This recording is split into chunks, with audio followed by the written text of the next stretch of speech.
about the idem sentire of the Revolution and the Council. The Council Fathers' sense of inadequacy was only increased by the work of the innovators whose heretical ideas coincided with the demands of the world. A comparative analysis of modern thought confirmed the idem sentire, the same feeling or same mind of the conspirators with every element of the revolutionary ideology. I leave the description of these comparative details in the written version of my lecture. When this anti-church is fully established in the total eclipse of the Catholic Church, the authority of its leaders, of the anti-church, will depend on the degree of the subjugation to the new world order, which will not tolerate any divergence from its own creed, and will ruthlessly apply that dogmatism, fanaticism, and fundamentalism that many prelates and self-styled intellectuals criticize in those who remain faithful to the magisterium today.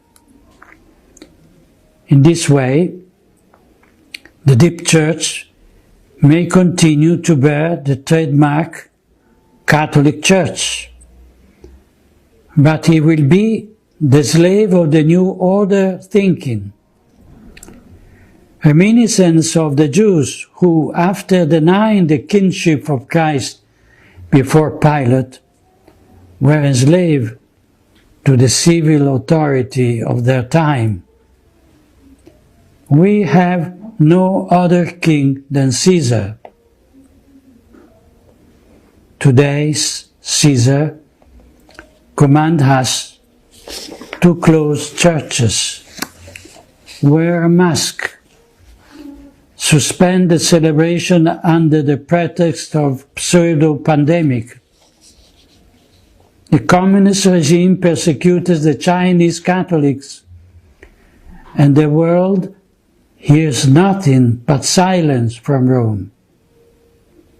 Tomorrow a new Titus will sack the Council Temple, transporting its remains to some museum, and divine vengeance at the end of the pagans will have been achieved once again. I will talk now of the instrumental role of the moderate Catholic in the Revolution. Some might say that the Council Fathers and Popes who presided over that assembly did not realize the implication that their approval of the Vatican II documents would have for the future of the Church.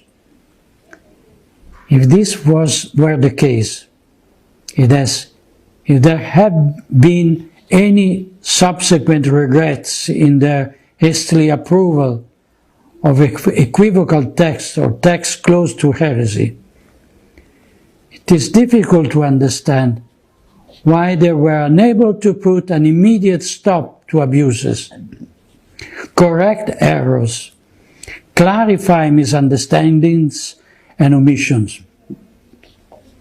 And above all, it is incomprehensible why the ecclesiastical authority has been so ruthless against those who defended the Catholic truth, and at the same time was terribly accommodating to rebels and heretics. In any case, the responsibility for the conciliar Christ must be laid at the feet of the authority, which even amid 1,000 appeals to collegiality and pastoralism, has jealously guarded his prerogatives, exercising them only in one direction, that is, against the Pusillus Grex the little flock, and never against the enemies of God and the Church.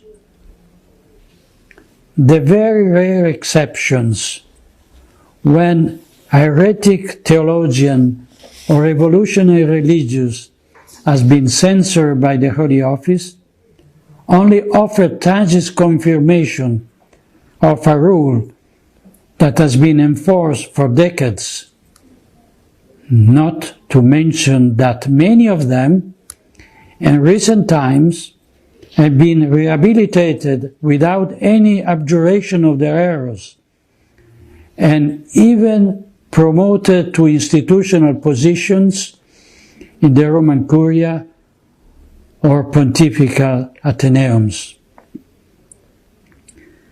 This is the reality that emerges from what I have described above.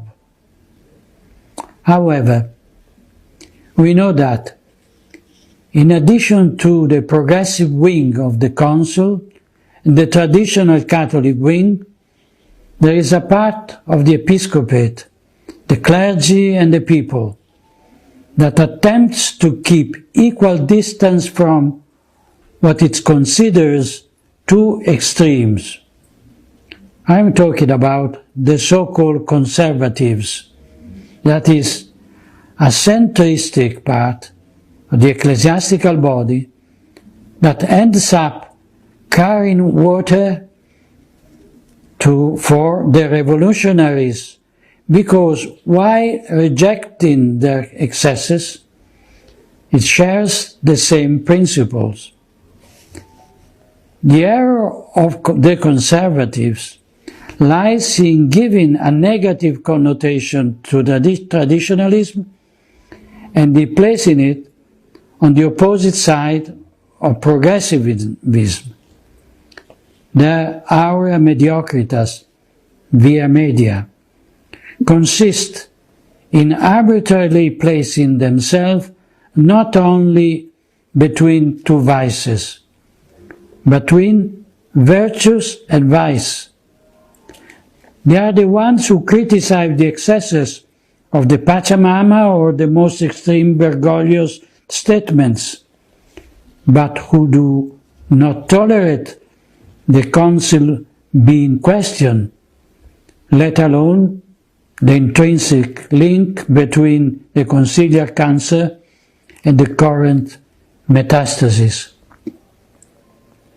The correlations between political conservatism and the religious conservatism consists in adopting the center, a synthesis between the right thesis and the left antithesis, according to the Hegelian approach so cherished by moderate supporters of the Council.